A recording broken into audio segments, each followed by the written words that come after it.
तो geography classes में आप लोग का एक बार फिर से स्वागत है। आज हम लोग, जैसा आपके स्क्रीन पे दिख रहा है, आज हम लोग भारत का भूगोल शुरू करेंगे। हम लोग भारत के भूगोल के बारे में पढ़ेंगे। भारत के भूगोल के बारे में हम सबसे पहला टॉपिक हम लोग डिस्कस करेंगे भू आकृति के बारे में। तो सबसे पहले हम लोग जानते हैं कि भू आकृति क्या होता है। तो भू आकृति का बहुत सिंपल सा मतलब है, शाब्दिक अर्थ है कि भू की आकृति कैसी है। आपके स्क्रीन पे जो एक मैप नजर आ रहा है, उसमें आप देखेंगे तो जो भूमि का वो टुकड़ा है, भारत साउथ एशियन सब कॉन्टिनेंट जिसको कहते हैं, दक्षिण एशिया, उसमें भूमि जो है उसकी आकृति अलग अलग है। जैसे बीच में कहीं कहीं आपको हरा नजर आ रहा है, कहीं कहीं पे ऐसा ब्राउन जैसा नजर आ रहा है। ऊपर में यहाँ पे हम लोग देख रहे हैं तो ये हिमालय की पर्वत नजर आ रही है। तो आखिर ये भूमि की आकृति कैसी है, इसके बारे में हम लोग भू आकृति में पढ़ते हैं। और ज्योग्राफी में ये सबसे इम्पोर्टेंट होता है कि हम जब भी किसी भी स्थान का एक भौगोलिक अध्ययन करते हैं तो उसमें सबसे पहले हम लोग उस स्थान की भू आकृति के बारे में जानने की कोशिश करते हैं। क्यों? क्योंकि किसी भी स्थान की भू आकृति वहाँ के हर एक चीज़ों को, जैसे वहाँ किस चीज़ की खेती होगी, या फिर वहाँ पर लोग कैसे रहेंगे, वहाँ पे रोड बन सकेगा कि नहीं, वहाँ पे रेलवे लाइन गुजर सकती है कि नहीं, क्या वहाँ पर हम पानी से बिजली निकाल सकते हैं, ऐसा कोई संसाधन है। इन सब तमाम बातों के बारे में वहाँ की भू आकृति हमको बताती है। तो इसलिए सबसे पहले हम लोग भू आकृति, किसी भी जगह का भौगोलिक अध्ययन करने के क्रम में सबसे पहले हम उस जगह का भू आकृति के बारे में पढ़ते हैं। तो हम लोग आज भारत का भूगोल में भारत की भू आकृति के बारे में पढ़ेंगे। तो इस आप देखिए कि ये जो मैप है आपके स्क्रीन पे नजर आ रहा है, उसमें हिमालय से लेकर, हाँ, ये हिमालय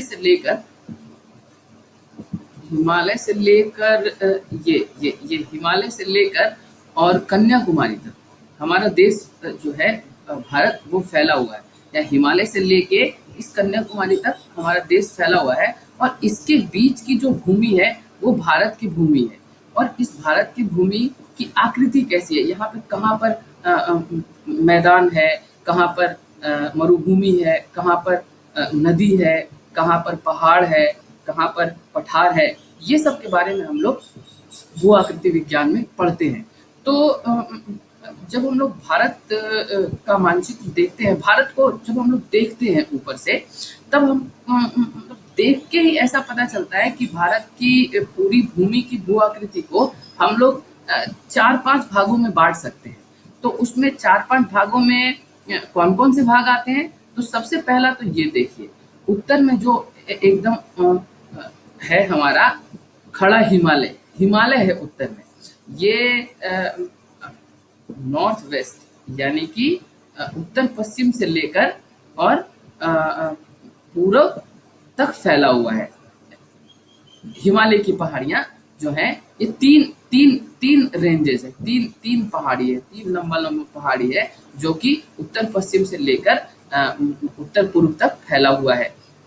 तो ये एक भू आकृति हो गया, है ना, एक तरह का भू आकृति, ये पहाड़ है।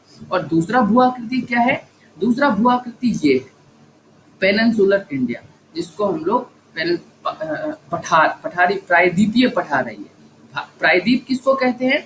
अगर भूमि का कोई भी टुकड़ा 3 तरफ से पानी से घिरा हुआ हो और एक तरफ से जमीन से घिरा हुआ हो, तो उसको हम लोग पेनिनसुला या पठार कहते हैं। तो ये जो भाग है ना भारत का, ये पूरा भाग ये पठारीय भाग है। और ये पठारीय भाग ये जो प्रायद्वीपीय भाग है वो एक पठार के रूप में है। पठार क्या होता है कि उसकी ऊंचाई समतल जमीन से थोड़ी ज्यादा होती है। 800 मीटर के से ऊपर का कोई भी अगर जमीन का टुकड़ा बड़ा सा रहता है तो उसको हम लोग पठार कहते हैं। तो ये पहला तो हो गया भू आकृति में। अगर हम लोग वर्गीकृत करें भारत के जमीन को, भारत की भूमि को, तो सबसे पहला उत्तर में हम लोग देखते हैं कि बड़ा बड़ा पहाड़ है, पर्वत है, जिसको हम लोग हिमालय की पहाड़ियां कहते हैं।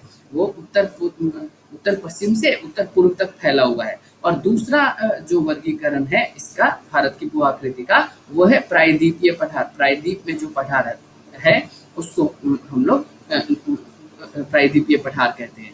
और इन दोनों के बीच में आप देखिए अभी कैसे ये बना, ये भी हम लोग समझेंगे, लेकिन पहले हम लोग देखेंगे कि भारत का जो भूमि है उसकी आकृति कैसी है और बृहद पैमाने पे उसको किन किन भागों में बांटा गया है। तो सबसे पहला भाग में उत्तर में हिमालय का पहाड़ और दक्षिण में प्रायद्वीप, ये भारत जो प्रायद्वीपीय पठार कहते हैं। और तीसरा इन दोनों के बीच में है, इसको हम लोग इंडो गंगेटिक प्लेन कहते हैं। जो गंगा का मैदान है ना, गंगा और उसकी सहायक नदियां, और इधर से ब्रह्मपुत्र आती है और उसकी सहायक नदियां मिलके बहुत बड़ा एक जो है समतल मैदान का निर्माण करती है। ये विश्व के सबसे बड़े और सबसे उपजाऊ समतल मैदानों में से एक है, गंगा और ब्रह्मपुत्र का बनाया हुआ पठार। ये सिर्फ गंगा और ब्रह्मपुत्र का बनाया हुआ पठार नहीं है, ये अगर हम मतलब समतल भूमि नहीं है, इसको अगर हम लोग देखेंगे तो ये भी भाग इसमें आ जाता है। जो पंजाब, पाकिस्तान में जो पंजाब का भाग है, इंडस सिंधु नदी, तो सिंधु नदी, गंगा नदी और ब्रह्मपुत्र नदी मिलके हिमालय और प्रायद्वीपीय पठारों के बीच में बहुत बड़ा जो समतल भूमि का निर्माण करती है, जो कि बहुत ही लंबा चौड़ा भी है और जो बहुत उपजाऊ भी है। तो ये जो तीसरा वर्गीकरण है हमारा भू आकृति का, वो है इंडो गंगेटिक प्लेन, ये जो समतल भूमि है वो। और चौथा है कोस्टल रीजन्स। कोस्टल रीजन्स का मतलब होता है कोस्ट, समुद्र तट। समुद्र तट का क्या है ना कि भारत का बहुत लंबा समुद्र तट है। अगर मिला जुला के देखें हम लोग तो, और मतलब कि मेन भूमि का समुद्र तट तो 5700 किलोमीटर के लगभग है, लेकिन अगर ये जो आइसलैंड है हमारा, अंडमान निकोबार और यहाँ पे लक्षद्वीप है, इसका भी बाउंड्री को मिला लें तो ये लगभग 7600 किलोमीटर इतना बड़ा हमारे पास तट है। तो ये तटीय क्षेत्र का जो भू आकृति है ना, वो थोड़ा अलग होता है, इसलिए हम लोग उसको अलग तरीके से पढ़ेंगे, उसको अलग वर्गीकृत, उसको अलग वर्ग में रख के हम लोग पढ़ेंगे, ताकि हम लोग को भारत की भू आकृति जानने में मदद मिले, हम अच्छे से जान पाए। तो ये कोस्टल रीजन जो है, तटीय प्रदेश जो है, उसको एक अलग भू आकृति वर्ग में रखा जाता है। और फिर चौथा क्या है, ये थार है, थार डेजर्ट, जो भारत का एक बहुत बड़ा मरुभूमि है, राजस्थान और गुजरात में फैला हुआ, उसको हम लोग थार डेजर्ट कहते हैं। तो थार डेजर्ट अपने आप में कोई भू आकृति नहीं है, क्योंकि थार डेजर्ट जो है, थार का मरुभूमि जो है, वो ऊपर में भले ही मरुभूमि जैसा लगता है, नीचे से वो जो प्रायद्वीपीय पठार या फिर गंगा का समतल मैदान का ही भाग है। ऊपर में गंगा का समतल मैदान है और अंदर में ये प्रायद्वीपीय पठार का भाग है। पर हम लोग मतलब कि आसानी से इस चीज को समझने के लिए और बेहतर तरीके से समझने के लिए, भारत की भू आकृति को बेहतर तरीके से समझने के लिए भारत को हम लोग 4-5 भागों में बांटते हैं। उसमें पहला है उत्तर में हिमालय और दक्षिण में प्रायद्वीपीय पठार, इन दोनों के बीच में है इंडो गंगेटिक प्लेन जो गंगा का मैदान है,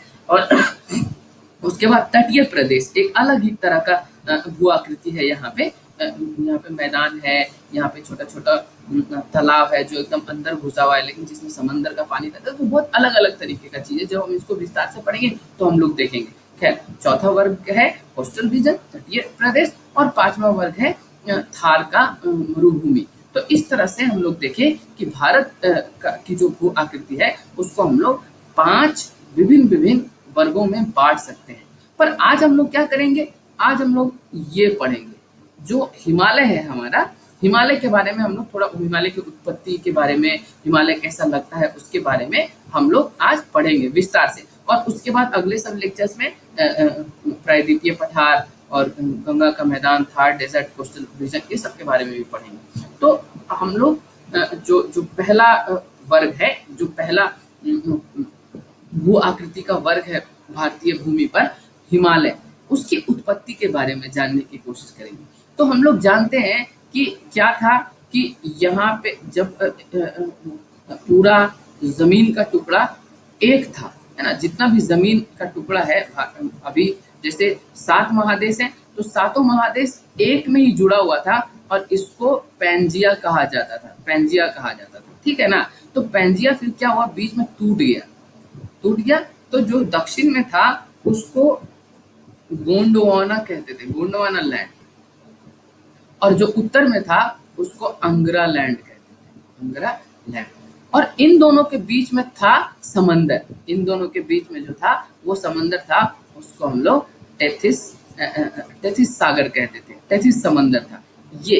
ये कॉन्सेप्ट रहना बहुत जरूरी, अगर हम लोग को हिमालय की उत्पत्ति के बारे में समझना है तो हम लोग को ये कॉन्सेप्ट समझना बहुत जरूरी है। क्या कि सबसे पहले जितना भी महादेश है हमारे दुनिया में अभी, वो सब एक ही भूमि का टुकड़ा था, वो सब एक जगह था, उसको हम लोग पैंजिया कहते थे, है ना। और उसके चारों तरफ जो समंदर था उसको पैंथालासा कहते थे। ये तो रटने का है कि जो जमीन का भाग था उसको पैंजिया कहते थे और जमीन के चारों तरफ जो पानी था उसको हम लोग पैंथालासा समंदर कहते थे। लेकिन कालांतर में क्या हुआ कि ये पैंजिया ऐसा टूट गया, है ना, टूट गया। तो उत्तर में जो था उसको हम लोग अंगरा लैंड कहते हैं, ANGRA, अंगरा लैंड, है ना, लैंड कहते हैं। और जो दक्षिण में है उसको हम लोग गोंडवाना लैंड कहते हैं। और इन दोनों के बीच में एक समंदर था, एकदम मतलब कि लंबा सा, है ना, सकरा सा समंदर था, उसको हम लोग टेथिस सागर कहते हैं। अब जहां पर ये टेथिस सागर है ना आज, वहीं पे हिमालय का निर्माण हुआ है। तो वो कैसे हिमालय का निर्माण हुआ, तो ये देखो, ये वाला दो थियरी है। अगर हम लोग कॉन्टिनेंटल प्लेट टेक्टोनिक्स है ना, प्लेट टेक्टोनिक्स का थियरी, और एक तो कोबर का है जियोसिंक्लाइन का थियरी, है ना। आगे हम लोग देखेंगे क्या है। इन दोनों के माध्यम से ही हम लोग, इन दोनों की सहायता से हम लोग हिमालय की उत्पत्ति के बारे में समझ सकते हैं। पर खैर, अभी तुम लोग को ये थियरीज जानने का या देखने का नहीं समझ में आ रहा है तो कोई दिक्कत नहीं है। हम लोग आसानी से इसको समझने का कोशिश करते हैं कि आखिर यहाँ पे हुआ क्या था, है ना। तो ये देखो, अभी हम लोग कह रहे हैं कि जो उत्तर में था उसको हम लोग अंगरा लैंड कहते हैं, है ना। और जो दक्षिण में था उसको हम लोग गोंडवाना लैंड कहते हैं, है ना, गोंडवाना लैंड कहते हैं। और इसके बीच जो समंदर था वो क्या था, टेथिस सागर, टेथिस सागर, ठीक। अब क्या है कि कालांतर में क्या हुआ होगा कि बारिश हुई होगी अंगरा लैंड पे भी और गोंडवाना लैंड पे भी, और बहुत सारा जो नदी है, जब बारिश होती है तो नदी भी बन जाएगी, नदी है। नदी क्या करती थी कि ये दोनों भागों से, ये दोनों भूभागों से तोड़ तोड़ के अपना जो मलबा है वो ले जाके और समंदर में जमा करने लगी थी। तो ये मलबा जो है समंदर में जमा हो गया। अब जब यहाँ पे बहुत सारा मलबा भर गया ये टेथिस सागर में, तो उसके बाद क्या हुआ कि गोंडवाना लैंड धीरे धीरे उत्तर की ओर खिसकने लगा। ये देखो, ये जो है ना, ये वाला फिगर में हम लोग देखेंगे ये किस तरह का एरो दिया हुआ है। ये एरो दिया हुआ है कि ये जमीन का जो टुकड़ा है, भारत श्रीलंका का जो पूरा भाग है, वो क्या है, उत्तर की ओर खिसक रहा है। और ये यूरेशियन प्लेट है, मतलब यूरोप और एशिया को मिला के जो प्लेट बना है उसको हम लोग यूरेशियन प्लेट कहते हैं। तो ये वाला पार्ट वहीं पे रहा, और भारत की भूमि जो है, जो गोंडवाना लैंड की भूमि है, वो धीरे धीरे उत्तर खसकने लगी। तो जैसे ही ये उत्तर खसकने लगी तो जो जो जो मलबा जमा हुआ था इस टेथिस सागर में, वो धीरे धीरे सिकुड़ने लगा, है ना, और सिकुड़ के उठने लगा। तो ये देखो, उठने के क्रम में क्या हुआ, चूंकि 3 कालों में ये हुआ है तो 3 लंबे लंबे और चौड़े चौड़े श्रृंखलाओं का निर्माण होता है। तो अभी हम लोग देखते हैं कि हिमालय में 3 श्रृंखलाएं हैं, है ना, ग्रेटर हिमालयस, मिडिल हिमालयस और शिवालिक हिमालय। ये हम लोग अभी आगे पढ़ेंगे। पर तुमको यहाँ पे सिर्फ ये देखना है कि पहले जो था वो अंगरा लैंड और गोंडवाना लैंड के बीच में एक टेथिस सागर था, और टेथिस सागर में बहुत जो अंगरा लैंड और गोंडवाना लैंड से जो नदियां बहती थी, वो कालांतर में, मतलब लाखों करोड़ों सालों के दौरान बहुत सारा मलबा यहाँ पर लाकर जमा की। और जब मलबा इकट्ठा हो गया उस समय फिर क्या होने लगा कि जो गोंडवाना लैंड है वो उत्तर की तरफ खिसकने लगा। ये देखो, 71 करोड़ 7 करोड़ 1 लाख साल पहले जो भारत था वो यहाँ पे था, लेकिन 5 करोड़ साल पहले वो थोड़ा और उत्तर की ओर खिसक गया। 8 करोड़ साल पहले ये थोड़ा और उत्तर की तरफ खिसक गया, और आज 10 मिलियन यानी कि 1 करोड़ साल पहले के लगभग वो यहाँ पे था, है ना। और भी थोड़ा यहाँ पे धक्का दे दिया और भी उत्तर आ गया, तो इसका जो मलबा था वो दब गया, वो सिकुड़ गया और वो ऊपर उठने लगा, और ऊपर उठते उठते, चूंकि 3 काल में ये हुआ है, ये एक ही बार में नहीं हुआ है, वो 3 काल में हुआ है। पहले 71 करोड़ साल पहले वो धीरे धीरे खसकना स्टार्ट हुई, फिर 55 साल में, फिर 5 करोड़ में, फिर 4 करोड़ साल पहले, और आज भी ऊपर उठ ही रही है। एक्चुअली हम लोग देखेंगे, बहुत सारा ऐसा एविडेंसेस है, बहुत सारा ऐसा सबूत है जिससे हमको पता चलता है कि हिमालय की चोटियां जो है आज भी ऊपर उठ रही है धीरे धीरे, क्योंकि ये जो इंडियन ऑस्ट्रेलियन प्लेट है ना, ये वाला प्लेट जो गोंडवाना लैंड है, वो धीरे धीरे उत्तर की ओर खिसक रही है। तो जैसे ये उत्तर की ओर खिसकेगी तो यहाँ पे जो भी मलबा है वो धीरे धीरे ऊपर उठ जाएगा। तो एवरेस्ट है हर साल 5-10 सेंटीमीटर ऊपर उठ रहा है, वो हम लोग पढ़ेंगे। तो इस तरह से हम लोग देखें कि दो चीज, एक तो प्लेट टेक्टोनिक का मतलब क्या होता है, कैसे एक प्लेट दूसरे प्लेट के अपेक्षा में, है ना, एक दूसरे से मतलब मूव कर रही है, परस्पर वो मतलब गतिमान है। तो उस गति के कारण क्या हुआ कि गोंडवाना लैंड, जिसमें इंडिया और ऑस्ट्रेलिया का प्लेट था, वो उत्तर की ओर खिसका, और उत्तर की ओर खिसकने के क्रम में क्या हुआ कि बीच में जो तेथिस सागर में जमा हुआ मलबा था उसको वो धक्का देने लगा, और जैसे ही धक्का देने लगा तो बड़ी बड़ी चोटियों का निर्माण हुआ। और चूंकि ये तीन स्टेजेस में हुआ है, इसलिए 3 श्रृंखलाएं बनी, हिमालय की 3 श्रृंखलाएं बनी। तो हम लोग हिमालय की तीनों श्रृंखलाओं के बारे में भी अभी पढ़ेंगे। अब देखो, ये तो वो तो डायग्राम था, उससे हम लोग समझने का कोशिश कर रहे थे। अब देखो हम लोग देखते हैं कि क्या है हिमालय के बारे में, हिमालय की उत्पत्ति के बारे में, या हिमालय का भूगर्भ शास्त्र जियोलॉजिकली कैसा है वो हिमालय। तो भूगर्भिक संरचना की दृष्टि से हिमालय एक नवीन वलित पर्वत है ना। ये अब तुम्हारा कॉम्पिटिटिव एग्जामिनेशन में वो पूछेंगे क्या कि हिमालय एक नवीन वलित पर्वत है या प्राचीन वलित पर्वत है। बस तुमको ये चीज ध्यान में रखना है कि हिमालय और साथ में रॉकीज, एंडीज, एल्प्स, ये चारों पहाड़ियां जो है, रॉकीज है ना, एंडीज, रॉकीज उत्तरी अमेरिका में है और नॉर्थ अमेरिका में है, एंडीज साउथ अमेरिका में है, और एल्प्स क्या है, यूरोप में है ना।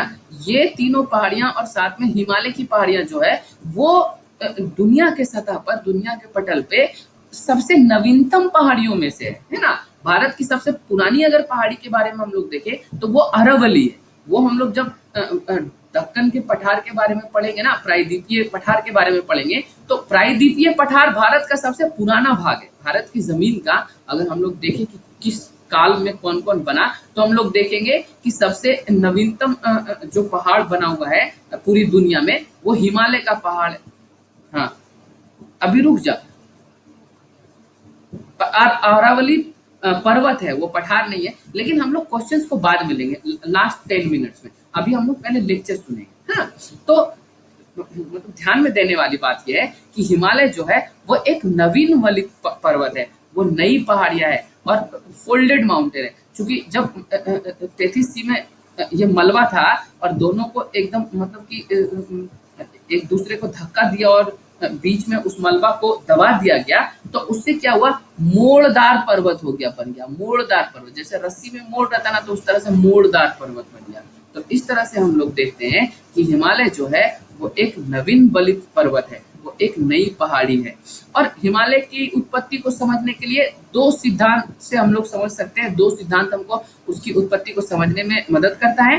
पहला है प्लेट वर्तनिकी का सिद्धांत, जो हमको बताता है कि प्लेट आपस में एक दूसरे के गतिमान है, वो एक जगह मतलब कि स्टेशनरी नहीं है, वो मूव कर रहे हैं। तो हम लोग इस डायग्राम में देखे ना कि 7 करोड़ साल पहले जो भारत का भूमि का टुकड़ा था वो यहाँ पे था और आज यहाँ पे है, तो ये मूव कर रहा है। और दूसरा जो सिद्धांत है वो कोबर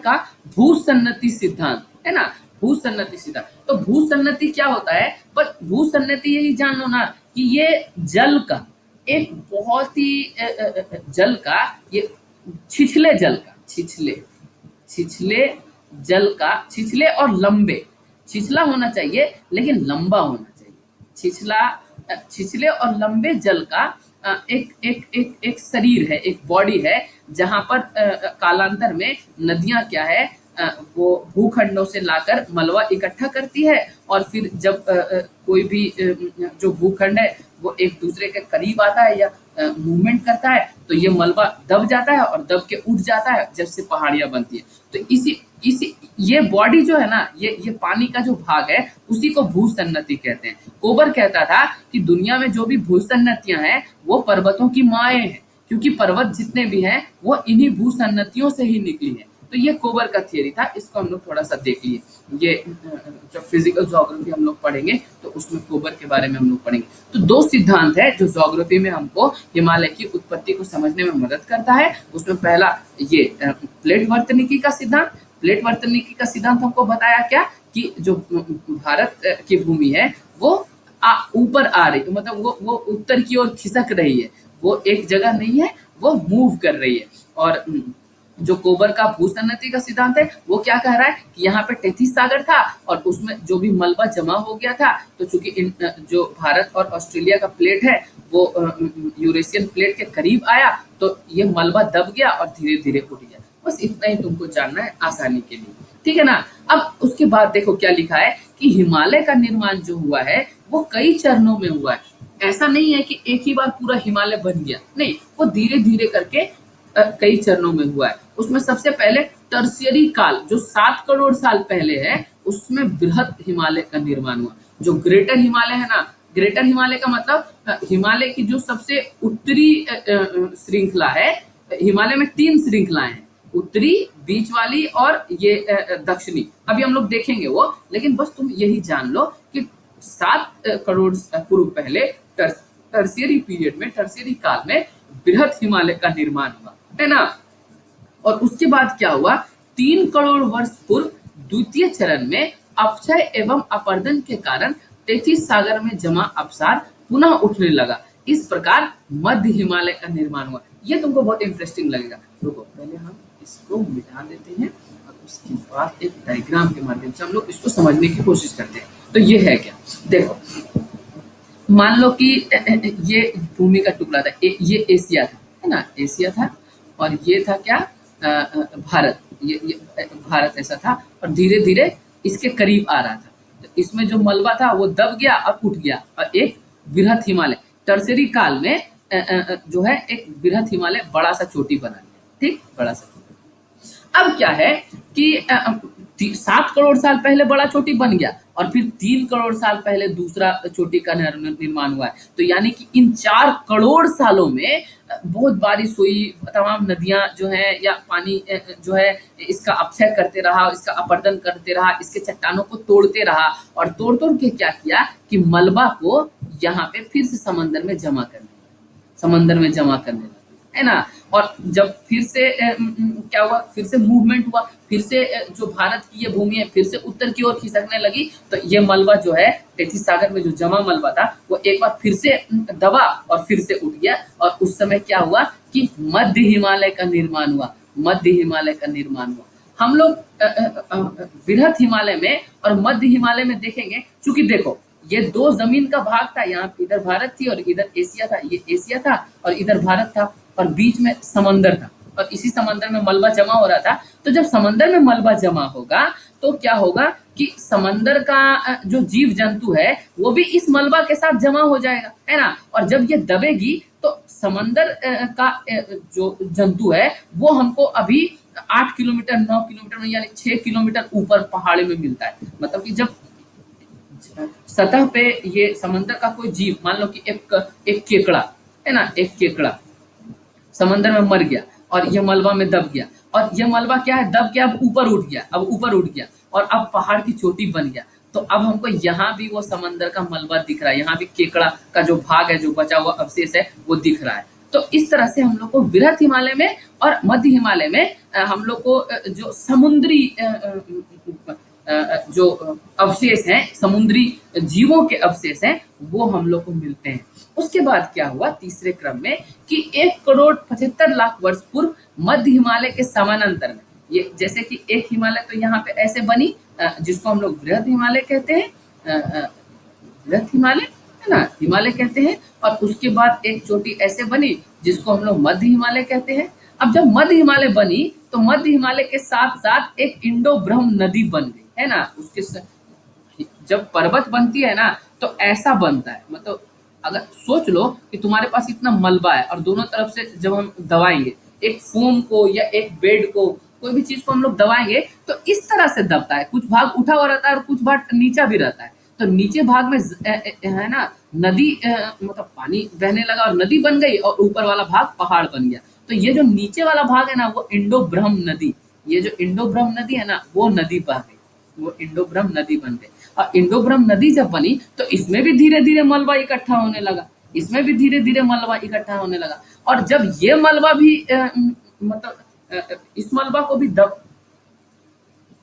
भूमि के मूवमेंट के कारण, चूंकि जो भारत है वो और उत्तर की ओर खिसक रहा है, तो ये मलबा जो इंडो ब्रह्म नदी में मलबा जम गया था वो मलबा क्या हुआ, वो मलबा भी ऊपर आ गया। लेकिन ये मलबा जो है ये, और उससे शिवालिक का निर्माण हुआ। पर ये शिवालिक थोड़ा अलग है, क्यों? क्योंकि पहले जो वृहद हिमालय और मध्य हिमालय के केस में हम लोग देख रहे थे कि ये समंदर के तट पे जमा है ये मलबा। तो जैसे ये उठा तो चूंकि समंदर के जीव जंतुओं से बना हुआ है और वहां के समंदर में जमी हुई चट्टानों से बना हुआ है, तो समुद्री जीवों के अवशेष हमको वृहद हिमालय में और मध्य हिमालय में मिलते हैं। लेकिन शिवालिक में हम लोग को समुद्री नहीं, हम लोग को नदी, जो जो जमीन पे जो बहने वाली नदी है ना, चूंकि इंडो ब्रह्म नदी है, दो पहाड़ों के बीच में ऐसा ये दो पहाड़ बन गया, दो पहाड़ बन गया, इसके बीच में जो नदी बह रही थी, तो इस नदी में जो नदी में जीव जंतु होते हैं या फिर नदी में जिस तरह का मलबा रहता है, नदी में कैसा मलबा रहता है तुम देखो, एकदम चिकना चिकना छोटा छोटा बड़ा पत्थर जो है एकदम चारों तरफ से चिकना रहेगा, राउंड रहेगा। तो अभी शिवालिक, जब ये शिवालिक का जो पर्वत है जो सबसे दक्षिण में है हिमालय में, वहां पे जाके देखोगे तो बड़ा बड़ा टीला नजर आएगा तुमको, बहुत बड़ा बड़ा, और इसमें छोटा छोटा ऐसा गोल गोल गोल गोल चट्टान रहेगा, और बीच में कहीं भी तुमको जो नदियों में पाई जाने वाली जीव जंतु है उसके अवशेष भी मिलेंगे। तो इस तरह से 3 कालों में 3 अलग अलग तरीके से 3 अलग अलग श्रृंखलाओं का निर्माण हुआ, जिसको हम लोग जो क्या क्या है, उत्तर में वृहद हिमालय, दक्षिण में बीच में मध्य हिमालय और दक्षिण में शिवालिक हिमालय है ना। और हिमालय का उत्तर, चूंकि ये जो प्लेट वर्तनिकी जो है वो क्या कहता है, प्लेट वर्तनिकी का सिद्धांत, कि अभी भी जो प्लेट है ना वो कभी भी रुकता नहीं है, वो धीरे धीरे करके मूव करते ही रहता है। तो जैसे ये प्लेट धीरे धीरे करके मतलब मूव करते रहेगी, गति में रहेगी, तो यहाँ पे जो भी चीज रहेगा उसको धक्का देगी, और जब धक्का देगी तो इसको नीचे नहीं जा पाएगी, ये ऊपर ही जाती है, तो ऊपर धीरे धीरे करके उठ जाएगी। कुछ भाग इसका नीचे जाएगा, लेकिन इस प्लेट के ऊपर जो भी मलबा रहेगा वो ऊपर जाता रहेगा। तो इस तरह से जो हिमालय है वो आज भी ऊपर उठ रहा है, हिमालय का उत्थान आज भी जारी है। इस तरीके से हम लोग क्या देखे अभी कि हिमालय का उत्पत्ति कैसे हुआ है ना, ये हम लोग देखें। अब हम लोग हिमालय को थोड़ा फिजियोग्राफिकली देखेंगे, मतलब हम लोग हिमालय को विभाजित करेंगे अलग अलग श्रृंखलाओं में और अलग अलग भागों में, और हम लोग देखने की कोशिश करेंगे कि वहां पर क्या क्या इम्पोर्टेंट मतलब जो महत्वपूर्ण चोटियां हैं या फिर हिम नदी है, ये सब, ठीक है ना। तो अब हमारा नेक्स्ट टॉपिक क्या है, हिमालय का विभाजन। तो संरचना के आधार पर, संरचना मतलब कैसी बनावट है उसकी, उसके आधार पर हिमालय को 4 भागों में बांटा जाता है। उसमें सबसे पहला ये देखो, ये यहाँ से बहुत ट्रिकी क्वेश्चन कॉम्पिटिटिव एग्जामिनेशन में पूछते हैं। वो पूछते हैं कि हिमालय की सबसे बड़ी चोटी कौन है, और केटू भी दे देंगे और काराकोरम भी दे देंगे और नंदा देवी भी दे देंगे। तो तुमको वहां पे नंदा देवी मारना पड़ेगा, क्योंकि नंदा देवी हिमालय में है। ये हिमालय, ये जो केटू है ना या काराकोरम, वो हिमालय में नहीं है क्या, देखो जैसे ये, हाँ ये फिगर हमको आसानी से समझ में आएगा। हिमालय जब बनने वाला था ना, तो दो यहाँ इधर वाला जो जमीन था और इधर वाला जो जमीन था और बीच में जो तेथिस सागर था, तो ये जमीन थोड़ा सा उठ गया और ये जमीन थोड़ा सा उठ गया। तो यहाँ पे एक उठा हुआ भाग जो है जिसको हम लोग पर्वत मानते हैं, ये कुनलुन पर्वत है, कुनलुन पर्वत। और बीच में ये तिब्बत का पठार है। ये जो बीच वाला भाग, जैसे मलबा को जब हम लोग दबाते हैं ना, मान लो कि यहाँ पे मलबा है और इसको दोनों तरफ से दबाएंगे तो ये ऐसे दबेगा, ऐसे ऐसे ऐसे दबेगा, है ना। तो ये जो भाग क्या, ये जो भाग है ना वो यही है, कुनलुन की पहाड़ियां जो चीन में है, तारिम बेसिन में जाती है। तो ये कुनलुन के, या हिंद कुश जो पाकिस्तान में है, और अफगानिस्तान, यहाँ पे अफगानिस्तान भी है तो अफगानिस्तान में है। इसको हम लोग पामीर नॉट कहते हैं। नॉट का मतलब सिंपल होता है, दो रस्सी है ना, और जहां पे जुड़ी हुई है उसको हम लोग नॉट कहते हैं। तो ये नॉट है, उसी तरह से पामीर का नॉट। और ये जो है वो तिब्बत के पामीर का पठार है, सबसे ऊंचा जो पठार है पामीर का पठार, पामीर। तो ये जो भाग तुमको दिख रहा ना, उठा हुआ लेकिन समतल, उठा हुआ लेकिन समतल, तो ये पामीर का पठार है। तो उत्तर में कुनलुन है और बीच में फिर पामीर का पठार है, और दक्षिण में काराकोरम या लद्दाख माउंटेन है, पहाड़ी है। तो ये जो पहाड़ियां है ना वो हिमालय का भाग नहीं है, ये एक्स्ट्रा वृहत हिमालय का भाग है। ये पहाड़ियां जो है, ये पहाड़ियां जो है वो हिमालय के बनने से पहले बनी। ये पहाड़ियां जब बन गई उसके बाद हिमालय का पर्वत का निर्माण शुरू हुआ, ठीक है ना। तो इसमें हम लोग सबसे पहले देखते हैं, और इसमें ध्यान देने की बात यह है कि जो जो जो ट्रांस हिमालयस हैं, तो ट्रांस हिमालयस में चोटी क्या क्या है वो ध्यान देना, क्योंकि दोनों को मिक्स कर देता है और हमसे कॉम्पिटिटिव एग्जामिनेशन में गलतियां हो जाती है।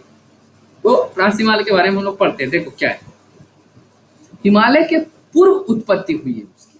ये जो ट्रांस हिमालय है उसकी उत्पत्ति हिमालय से पहले हुई, और इसकी प्रमुख श्रेणियां क्या क्या है, लद्दाख माउंटेन, लद्दाख का पहाड़ जो है, या काराकोरम का, या जांस्कर का पहाड़ी। यहाँ पे देखो ये जो ये पहाड़ियां तुमको दिख रही है ना, ये लद्दाख है, लद्दाख है, और ये जांस्कर है, जांस्कर है ना, और कैलाश। ये सब जो पहाड़ियां हैं वो एक्स्ट्रा हिमालयन है, मतलब ट्रांस हिमालयन है। ये हिमालय को बनने से पहले बनी, ये लद्दाख माउंटेन, जांस्कर माउंटेन और कैलाश माउंटेन। तो ये सब जो पहाड़ियां हैं वो हिमालय के बनने से पहले बनी, और इसको हम लोग ट्रांस हिमालयन पहाड़ियों की श्रेणी में रखते हैं। इस क्षेत्र की सर्वाधिक ऊंचाई जो है, ऊंची चोटी, वो क्या है, माउंट केटू, काराकोरम में स्थित है ना। इसको हम लोग गॉडविन ऑस्टिन भी कहते हैं, गॉडविन ऑस्टिन भी कहते हैं, गॉडविन ऑस्टिन कहते हैं, या फिर माउंट केटू कहते हैं। और ये काराकोरम में, तो काराकोरम कहाँ पे है, हम लोग देख रहे थे, काराकोरम कहाँ पे है, ये देखो ये जो चोटी है ना, ये काराकोरम, और यहाँ पे है केटू। यहाँ पहले इसको हम मिटाते हैं, तो ये काराकोरम माउंटेन है, ये लद्दाख माउंटेन है, और ये जांस्कर माउंटेन है। ये तीनों जो पहाड़ियां हैं वो वृहत हिमालय की भाग है। और यहाँ पे है माउंट केटू, यहाँ पे है केटू, जिसको हम लोग गॉडविन ऑस्टिन भी कहते हैं, और ये काराकोरम पहाड़ी है ना। तो ये भारत में सबसे ऊंची चोटी केटू है, लेकिन भारत में, पर ये हिमालय में नहीं है, ये ट्रांस हिमालय में है। हिमालय की सबसे ऊंची चोटी नेपाल में, यहाँ पे एवरेस्ट है ना, वो है। भारत में हिमालय की सबसे ऊंची चोटी तो नंदा देवी है। ये सब चीज थोड़ा जीके टाइप का है, तो उसको ध्यान से हम लोग पढ़ेंगे ना। और हम लोग ट्रांस हिमालय में क्या इंपॉर्टेंट चीज देखते हैं, हिमालय से जब भी तुमको सवाल पूछेगा ना तो ध्यान देना, तुम खुद से भी पढ़ लेना, चोटी के बारे में पूछेगा, है ना, और उसके बाद दर्रा के बारे में पूछेगा, है ना, दर्रा के बारे में पूछेगा, और नदियों के बारे में, नदियों के बारे में, ठीक है ना। तो ये तीनों चीजें पूछता है, मतलब जब भी तुम पढ़ोगे कोई भी किताब तो इन तीनों चीजों पे ध्यान। और एक हिम नदियों के बारे में पूछता है, जो ग्लेशियर्स होते हैं, हिम नदियों के बारे में पूछता है, ग्लेशियर्स के बारे में पूछता है। तो इन तीनों चारों चीजों के बारे में ध्यान से पढ़ना जब भी तुम किताबें पढ़ोगे हिमालय, या मतलब किताबों में हिमालय के बारे में पढ़ोगे। तो ट्रांस हिमालय में कौन कौन सा दर्रा है, तो काराकोरम दर्रा है, और हिस्पार ग्लेशियर है। याद रखना कि हिस्पार ग्लेशियर जो है वो ट्रांस हिमालय में, यहाँ पे ये यहाँ पे जो बहती है ना, ये जो ग्लेशियर है, इसको हम यहाँ पे, उसको हम लोग हिस्पार ग्लेशियर कहते हैं। तो ये तो हो गया ट्रांस हिमालय के बारे में। उसके बाद हिमालय श्रेणी की सबसे उत्तरी जो श्रृंखला है उसको हम लोग वृहद हिमालय कहते हैं, है ना।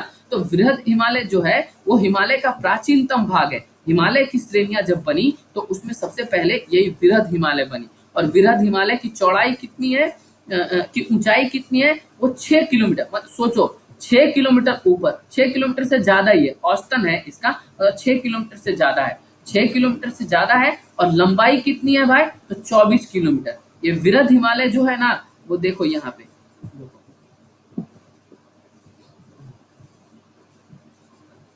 ये ये जो दिख रहा है ना तुमको, ये वाला भाग, ये ग्रेटर, यहाँ पे लिखा हुआ ग्रेट हिमालय, ये ग्रेटर हिमालय, ये इधर भी फैल जाता है, ये है वृहद हिमालय। और इसका ऊंचाई 6 किलोमीटर ऊपर तक है और इसकी जो लंबाई है वो 2400 किलोमीटर है। क्योंकि ये एकदम उत्तर पश्चिम से लेके उत्तर पूर्व तक फैली हुई है, इतनी लंबी है ग्रेटर हिमालय, है ना। और इसकी चौड़ाई कितनी है, ये चौड़ी भी अच्छी खासी है, 120 किलोमीटर से लेके 190 किलोमीटर चौड़ी है, फैली हुई, है ना। विश्व का के सर्वोच्च पर्वत, जैसे पर्वत श्रृंखला, पर्वत चोटी जो है, जैसे एवरेस्ट, मतलब कि दुनिया की सबसे ऊंची चोटी है जो हिमालय में स्थित है, पर वो नेपाल में है, उसको हम लोग एवरेस्ट कहते हैं। 848 मीटर ये इसका हाइट है। नंदा देवी का नंदा देवी भारत में हिमालय में सबसे ऊंची चोटी है। फिर कंचनजंगा है, नंगा पर्वत है, जोजिला है, और ये जोजिला और बुजिला जो पास है, वो दर्रा है। इसका लोकेशन तुम देखने का कोशिश करना कि ये कहाँ पे है, ये बहुत इंपॉर्टेंट है। यूपीएससी पूछता है कभी कभी सवाल, इवन एसएससी भी पूछता है, तब हम कॉम्पिटेटिव एग्जामिनेशन ये दर्रों के बारे में और चोटियों के बारे में पूछता है, तो तुम इसको देख लेना। वो कैसे पूछेंगे कि ये पूरब से पश्चिम से पूरब, इसको मतलब तुमको अरेंज करने के लिए बोलेंगे पर्वत श्रेणियों को, या फिर जो दर्रा है उनको। तो इसको जब तक तुम एटलस नहीं पढ़ोगे ध्यान से, तब तक ये समझ में नहीं आएगा, याद नहीं रहेगा। तो एटलस को बहुत ध्यान से तुम लोग पढ़ोगे। वैसे ये यहाँ ये अभी हम लोग देखे वृहद हिमालय, जोजिला जिला पास जो है यहाँ पे, पर तुम अपना एटलस में हिमालय का चैप्टर पे जाओगे, हिमालय का मानचित्र पे, और उसको मार्क करोगे और उसको याद रखोगे कि कहाँ पे है। ये बहुत इंपॉर्टेंट है, ठीक है। इसके बाद हम लोग देखते हैं कि उसके बाद क्या है, पहला ट्रांस हिमालय हो गया, दूसरा वृहद हिमालय हो गया, तीसरा है वही वृहद हिमालय के जस्ट दक्षिण में। तुम देखो वृहद हिमालय के जस्ट दक्षिण में जो है वो क्या है, मध्य हिमालय। ये जो भाग है ये मध्य हिमालय। तो मध्य हिमालय जो है ना, वो मतलब कि कश्मीर, हिमाचल प्रदेश, उत्तराखंड और नेपाल तक ही फैला है। ये उत्तर पूर्वी जो हमारे प्रदेश हैं वहां नहीं जाते। वृहद हिमालय जाता है और शिवालिक भी कुछ हद तक जाता है, लेकिन जो मध्य हिमालय है ना, वो कश्मीर और हिमाचल प्रदेश, उत्तराखंड और नेपाल तक ही सीमित है। तो इसका हम लोग देखो, जब हम लोग इसको देखेंगे तो इसका हम लोग को लंबाई कम दिखेगी। ये हम लोग पढ़ेंगे। तो ये देखो जो लघु हिमालय, लेसर हिमालय जिसको बोलते हैं, या मध्य हिमालय जो है, वो वृहद हिमालय के दक्षिण में है। औसतन चौड़ाई कितनी है, इसकी औसतन ऊंचाई कितनी है, तो 3.7 किलोमीटर से लेके 4.5 किलोमीटर तक, है ना। ये है इसकी ऊंचाई। और चौड़ाई कितनी है, 55 से लेके 80 किलोमीटर तक। पर सबसे इंपॉर्टेंट पता है क्या है, ये मध्य हिमालय का सबसे महत्वपूर्ण चीज ये है, या जिसको हम लोग निम्न हिमालय कहते हैं, लेजर हिमालय कहते हैं। इस हिमालय में ना ब्रिटिश लोग बहुत ही अच्छा मतलब टूरिस्ट प्लेस बनाया, बहुत ही पर्यटन। यहाँ से शुरू करोगे, कश्मीर में हो गया, या फिर तुम्हारा डलहौजी हो गया, धर्मशाला हो गया, शिमला हो गया, मसूरी हो गया, ये जो तमाम हिल्स है ना, हिल स्टेशन है ना, वो मध्य हिमालय में ही बना है। क्योंकि उत्तरी हिमालय में जाना, जो वृहद हिमालय है वो बहुत ऊपर है, और वृहद हिमालय के पे बहुत ज्यादा पेड़ पौधा ये सब भी नहीं है, और बहुत ऊंचा भी है। तो ऊंचा में जाने में ऑक्सीजन का कमी होने लगता है। ये जो दक्षिणी हिमालय है तो वो पहाड़ जैसा नहीं लगता है, वो छोटा छोटा चोटी जैसा लगता है। तो बीच वाला जो हिमालय है वो सबसे खूबसूरत और पेड़ पौधा, नदी, झरना चारों तरफ से, ये सब चीज मिलता है, इसलिए अलग बहुत ही ज्यादा यहाँ पे टूरिस्ट प्लेसेस का निर्माण हुआ है। अब देखो, इस हिमालय में विभिन्न पर्यटन क्षेत्र विकसित हुए हैं। ब्रिटिश लोग भी किया और हम लोग भी अभी मतलब उसको आगे बढ़ा रहे हैं। फिर ध्यान में देने वाली बात क्या है कि लघु एवं शिवालिक हिमालय के बीच ही उपजाऊ दून की घाटियां विकसित हुई है। ये दून की घाटियों के बारे में हम लोग थोड़ा सा समझने का कोशिश करेंगे कि ये दून की घाटियां बनती कैसे है ना। उसके बाद हम लोग देखेंगे कि क्यों ये इंपॉर्टेंट है। अब देखो क्या हुआ कि एक हिमालय बना, एक हिमालय ऐसा बना है ना, मध्य हिमालय ऐसा बन गया, मध्य हिमालय उठा और ये बन गया मध्य हिमालय। तब अब मध्य हिमालय से जो नदियां हैं वो बह रही हैं, है ना, नदियां बह रही है। अब धीरे धीरे क्या है कि शिवालिक जो दक्षिणी हिमालय है, शिवालिक वो भी बनने लगा, वो भी बनने लगा। तो जैसे ये ऊंचा उठा तो ये नदियों को ब्लॉक कर दिया, है ना, नदी अब आगे नहीं जा पा रही थी, तो नदी अपना मलबा जो है वो यहाँ पे इकट्ठा कर दी। अब क्या है, कालांतर में नदी इस पहाड़ को काट डाली और आगे बहने लगी, है ना, आगे बहने लगी। लेकिन वो जो बड़ा बड़ा बोल्डर मलबा चट्टान लाई थी वो यहीं पे छोड़ दी। तो यही जो है ना, इसी क्षेत्र को हम लोग दून्स कहते हैं, दून्स, दून्स। चाहे वो देहरादून हो है ना, या मसूरी हो, सब यही दून से। दून क्या है कि प्राचीन समय में नदी जो मलबा इकट्ठा की थी अपने तलछटी पे, और कालांतर में जब आगे जो ऊंचा पहाड़ उठ रहा था उसको काट के आगे निकल गई, तो वो जो मलबा छोड़ दी तो वो दून में बदल गया।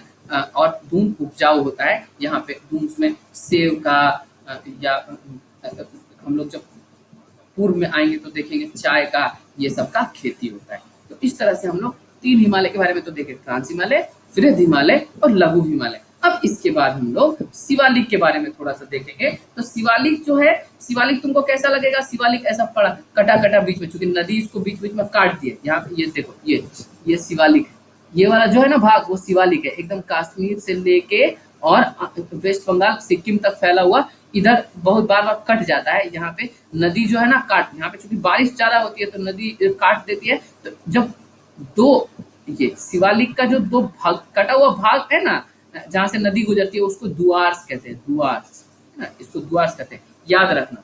इधर इधर क्या होता है, दून्स होता है, पश्चिमी भाग में दून्स होता है और इधर होता है दुआर्स। शिवालिक में पश्चिमी भाग में दून्स होता है। दून क्या होता है, नदी जो अपना मलबा इकट्ठा करती है और कालांतर में जब अपने अपने बेस में, अपने सतह पे मलबा इकट्ठा करती है और कालांतर में जब वो पहाड़ को काट के आगे निकल जाती है तो मलबा वहीं पे छोड़ देती है, इससे दून का निर्माण होता है। तो इधर दून्स है, लेकिन इधर क्या है कि जो ऐसा पहाड़ था और नदी उसको काट दी, तो मलबा वलबा ज्यादा नहीं इकट्ठा हुआ, लेकिन बीच में एक गैप बन गया, है ना, एक गैप बन गया। ये जो गैप है उसको हम लोग दुआर्स कहते हैं, दुआर, है ना। तो इस दुआर में चाय का खेती बहुत होता है, चाय का, ये दार्जिलिंग में, सिक्किम में, ये सब में चाय का खेती होता है। तो शिवालिक जो है वो छोटी पहाड़ियां हैं हिमालय के, मतलब हिमालय के और दो जो श्रृंखलाएं हैं उसकी अपेक्षा ये छोटी पहाड़ियां हैं, शिवालिक की जो पहाड़ियां है ना। तो शिवालिक की पहाड़ियों के बारे में हम लोग देख रहे हैं कि इसकी औसत ऊंचाई देखो क्या, 1 किलोमीटर के लगभग, मतलब 900 मीटर से लेके 1200 मीटर तक ऊंचाई है। और चौड़ाई कितना है, ये चौड़ाई 15 से लेके 40 किलोमीटर तक है। शिवालिक की लगातार श्रेणियां देखने को नहीं मिलती, लेकिन ऐसा नहीं है। पश्चिम में जो है ना, पश्चिम में लगभग हमको, लेकिन हाँ ठीक है, पश्चिम में भी नहीं मिलता है क्योंकि बहुत सारी नदियां है ना इसको काट देती है, तो इसलिए लगातार श्रेणी हमको नहीं मिलता है। वो बीच में कहीं पे कटा हुआ फिर स्टार्ट होगा, ऐसे रहेगा शिवालिक का श्रेणी। यहाँ पे शिवालिक है, फिर बीच में नदी बह रही है, दूर तक नहीं है शिवालिक, फिर यहाँ पे शिवालिक, फिर नदी बह रही है, फिर तो यहाँ पे नहीं है, यहाँ पे शिवालिक है। तो इस तरह से वो लगातार जो है श्रेणी नहीं है, लगातार श्रृंखला शिवालिक का नहीं देखने को मिलता है। पूर्व में ये ना के बराबर है, पूर्व में चूंकि बारिश ज्यादा होती है, बहुत सारी नदियां हैं, तो पूर्व में ये ना के बराबर।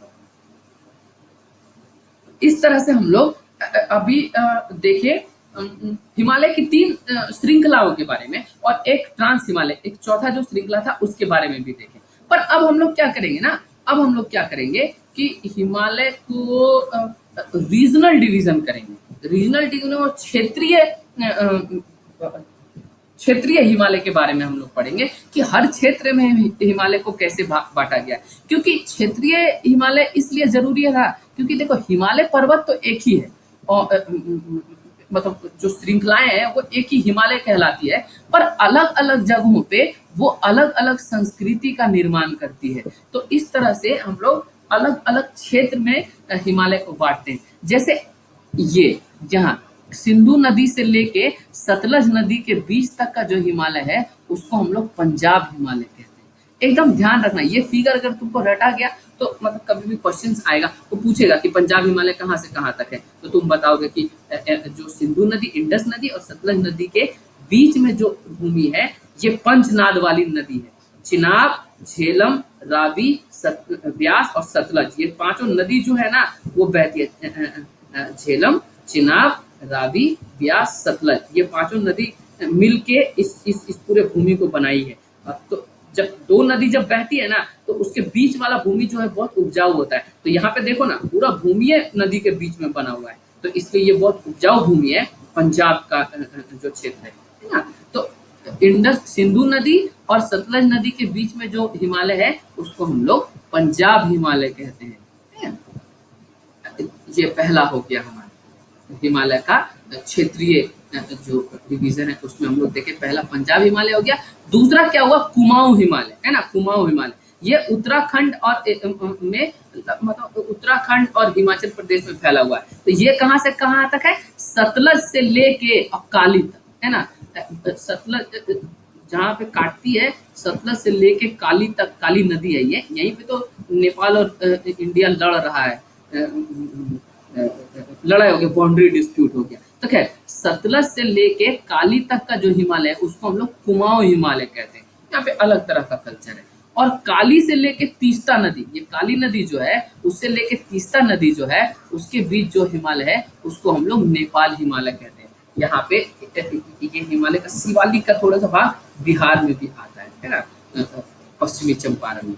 और तीस्ता और ब्रह्मपुत्र के बीच में जो है उसको हम लोग आसाम हिमालय कहते हैं। इन सब के बारे में हम लोग विस्तार से तब पढ़ेंगे जब हम लोग रीजन मतलब भारत का जो अलग अलग क्षेत्र है ना उसके बारे में पढ़ेंगे। तो अभी तुमको ध्यान सिर्फ ये देना है कि मतलब कि क्षेत्रों के आधार पे जो हिमालय है उसको 4 भागों में बांटा गया है। उसमें पहला है पंजाब हिमालय जो सिंधु और सतलज के बीच में है। उसके बाद है कुमाऊं हिमालय, वो सतलज और काली के बीच में है। तीसरा है नेपाल हिमालय जो काली और तीस्ता नदियों के बीच में है। और चौथा है आसाम हिमालय जो तीस्ता और ब्रह्मपुत्र नदियों के बीच में है।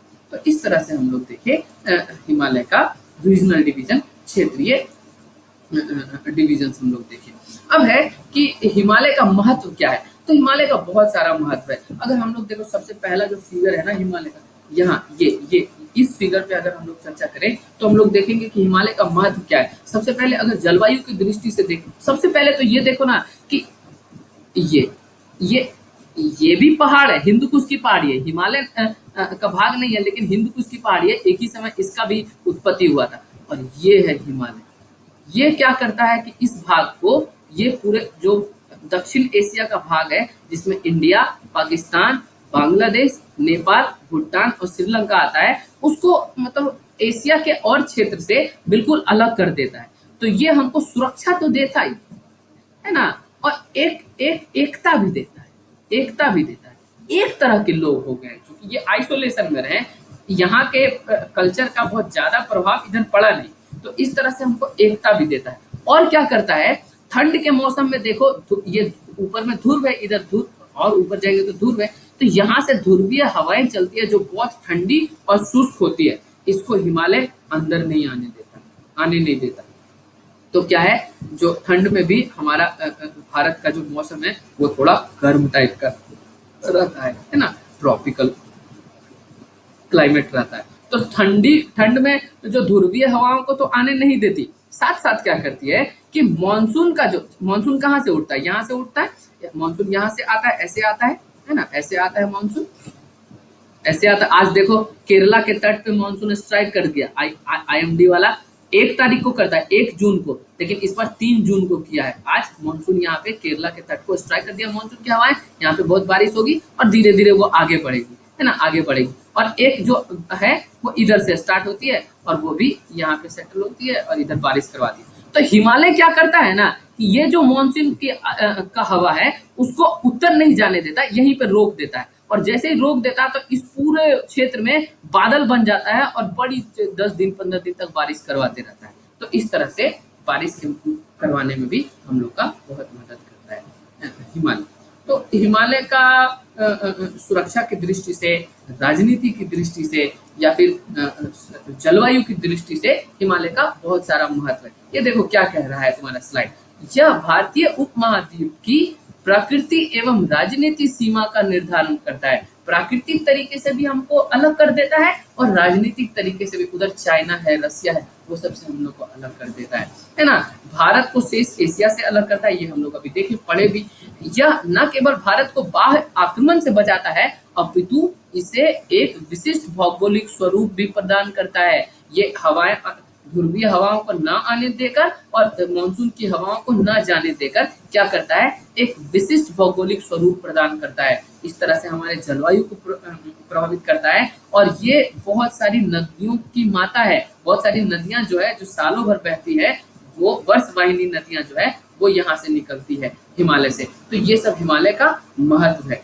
उसके बाद हिमालय में संसाधन क्या क्या है, तो हिमालय में खनिज संसाधन भी बहुत सारा है। ये स्लाइड भी हम तुमको दे देंगे और लेक्चर भी हम अपलोड कर देंगे अपने कॉलेज के वेबसाइट पे। पर ये तुम लोग थोड़ा सा देख लो कि हिमालय में संसाधन क्या क्या है। तो हिमालय में संसाधन बेसिकली खनिज संसाधन तो है, लेकिन अब चूंकि हिमालय नया है, पर्वत है, और इसको जैसे ही हम लोग कुछ एक तो रोड वूड बनाने के चक्कर में हम लोग बहुत तोड़ रहे हैं और डैम बनाने के चक्कर में जिससे ये अनस्टेबल हो गया, अस्थिर हो गया है, तो यहाँ भूकंप आते रहता है। और अगर अब हम लोग खनन भी करने लगे तो और भी मुश्किल हो जाएगा। तो खनिज संपदा तो है यहाँ पे, कोबाल्ट, निकल, जिंक, कॉपर, यूरेनियम, एंटीमनी है, कोयला, पेट्रोलियम भी थोड़ा बहुत है, लेकिन इसका हम लोग माइनिंग बहुत बृहद स्तर पर नहीं करती है, क्योंकि ये इकोलॉजिकली जो है ना, वातावरण की दृष्टि से या पर्यावरण की दृष्टि से ये बहुत सेंसिटिव जोन है। इसमें बहुत ज्यादा अगर कुछ हम लोग करेंगे ये सब मशीन का इस्तेमाल, तो इसका जो परिणाम है वो ज्यादा होगा। एंथ्रासाइट कोयला जो सबसे बढ़िया कोयला होता है, कारगिल में वो पाया जाता है।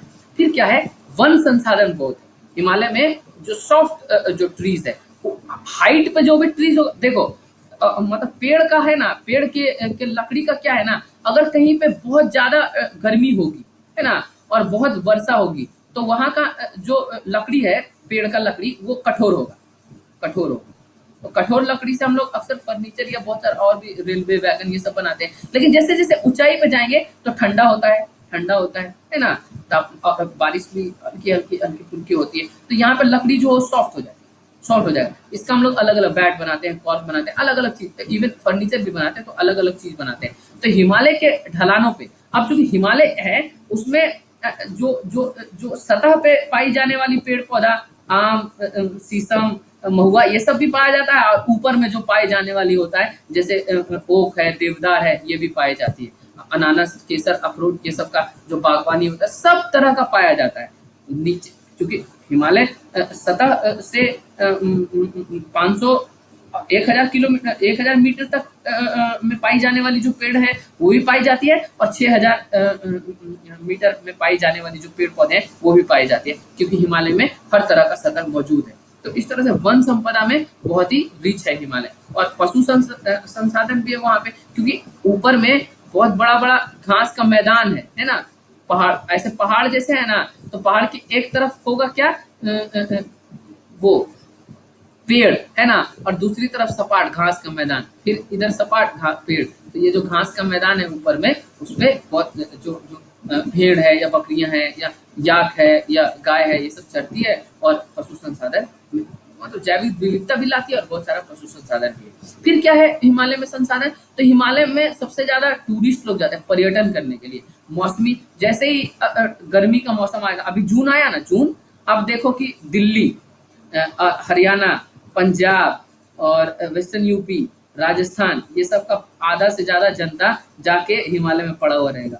शिमला में, कुल्लू मनाली, कसौल, रसौल, धर्मशाला, ये सब में पड़ा हुआ रहेगा। क्यों? क्योंकि यहाँ पे तो ऊपर में जैसे जाते हैं तो ठंड लगता है, हर दिन बारिश होती है, तो मौसमी पर्यटन या धार्मिक पर्यटन हम लोग वो जाते हैं ना, वैष्णो देवी जाते हैं, कैलाशनाथ जाते हैं, चार धाम है वहाँ पे, तो धार्मिक पर्यटन के लिए भी लोग जाते हैं, साहसिक पैराग्लाइडिंग करने के लिए, राफ्टिंग करने के लिए, ये सब के लिए लोग जाते हैं वहाँ पे पर्यटन करने के लिए। स्वास्थ्यवर्धक भी है क्योंकि अलग अलग वहाँ पे खुशनुमा माहौल मिलता है, ताजी और स्वस्थ हवाएं मिलती है, तो इस तरह से स्वास्थ्यवर्धक पर्यटन के लिए भी वहाँ पे लोग जाते हैं। ये सब संपदा है, ये सब का इस्तेमाल करके हिमालय से मतलब आर्थिक तरीके से हम लोग को हिमालय मदद करता है। उसके बाद क्या है कि मानव जनित कारणों के से हिमालय के पर्यावरण में विकास तो हुआ है, किस तरह का विकास हुआ, पर इस विकास के साथ साथ उसका कुछ कुछ दुष्परिणाम भी है। तो क्या क्या विकास हुआ ये कि हिमालय में जैसे ऐसे नदी थी, तो मान लो यहाँ पे नदी बन रही है और आगे एक तो बांध बना लिए,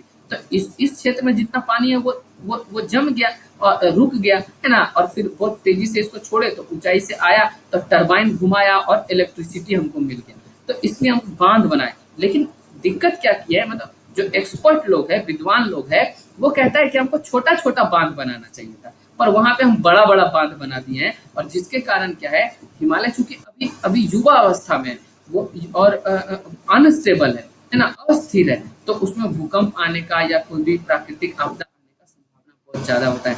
भाखड़ा नंगल डैम है या टिहरी है, पूंग है, सलाल है, ये सब बड़ा बड़ा बांध बनाए हैं। और जब भी बांध बनता है ना, तो ऐसे बांध बनता है, देखो ये मान लो कि ये इस तरफ एक पहाड़ी है और इस तरफ एक पहाड़ी है, और यहाँ पे पहाड़ी नहीं और यहाँ से नदी बह रही है, तो अब क्या करेगा कि यहाँ पे एक तो बांध बना, माने यहाँ पे एक तो ब्लॉक कर देगा, तो इधर से जितना भी पानी नदी में आ रहा था वो जम जाएगा यहाँ पे, है ना, क्योंकि इधर तो पहाड़ है, ये जो क्षेत्र है, ऐसे ये जो क्षेत्र है वो पहाड़ है, और ये जो क्षेत्र है पहाड़ है, और इधर से एक नदी बन रही है, यहाँ पे एक हम बांध बना दिए, तो क्या हुआ कि ये वाला पूरा क्षेत्र जो जलमग्न हो गया।